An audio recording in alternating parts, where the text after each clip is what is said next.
Ok, bonjour. Alors, première journée, deuxième journée, troisième journée, quatrième journée.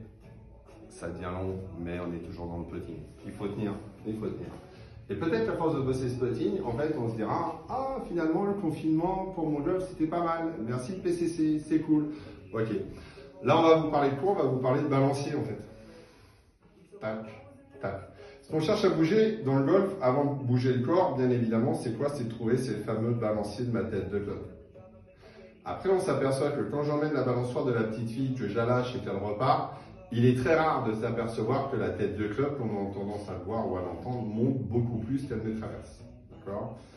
Donc, on a deux grandes étapes dans le balancier de ma tête de club. C'est soit la première, je travaille sur un axe 50-50, soit la deuxième, et là on entend de tout. C'est un tiers, deux tiers, 30, 70. En fait, ce qu'on veut dire par là, c'est qu'on essaie de contenir son élan dans la prise d'élan pour avoir une traversée qui soit plus importante. Il est préférable aujourd'hui, on se rend compte aujourd'hui que la plupart des joueurs, en fonction de l'amplitude qu'ils ont à travailler, travaillent systématiquement sur un 50-50. Donc, on s'organise pour cet exercice-là. Je pose mon club en face de moi, on en a parlé tout à l'heure. Là, j'ai pris un mètre de couturière avec des repères de couleurs, ça peut être plus évident pour pouvoir travailler. Je place mon stance de telle manière à ce que la tête de club soit quand même légèrement à gauche de mon centre de gravité.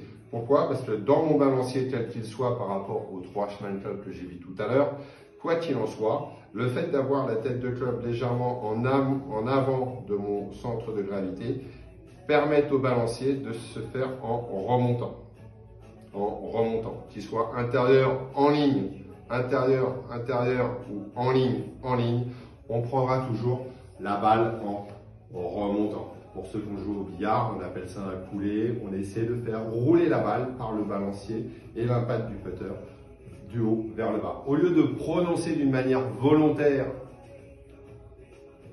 la tête de club par mes mains, le simple fait de dissocier mes épaules, que ça soit par tout le buste, que ça soit par les épaules ou pour ceux qui ont adopté le long putter, on privilégiera toujours que la tête de club remonte pour faire rouler la balle le plus tôt possible. Le petit exercice pour réussir à faire travailler ce balancier et avoir vraiment cette sensation que la tête de club bouge en harmonie avec le corps, je vais vous proposer ici, ma chère petite assistante va se rapprocher de moi, de placer les deux mains de la sorte et que pendant mon balancier, derrière en avant, mes deux poignets ne bougent pas d'1 millimètre. Very mauvais. Parfait. Voilà. Donc, 50-50, court, plus long, et quoi qu'il en soit, des poignets fermes. Faites votre choix, entraînez-vous, essayez, et voyez le résultat qui fonctionne le mieux pour vous. À bientôt.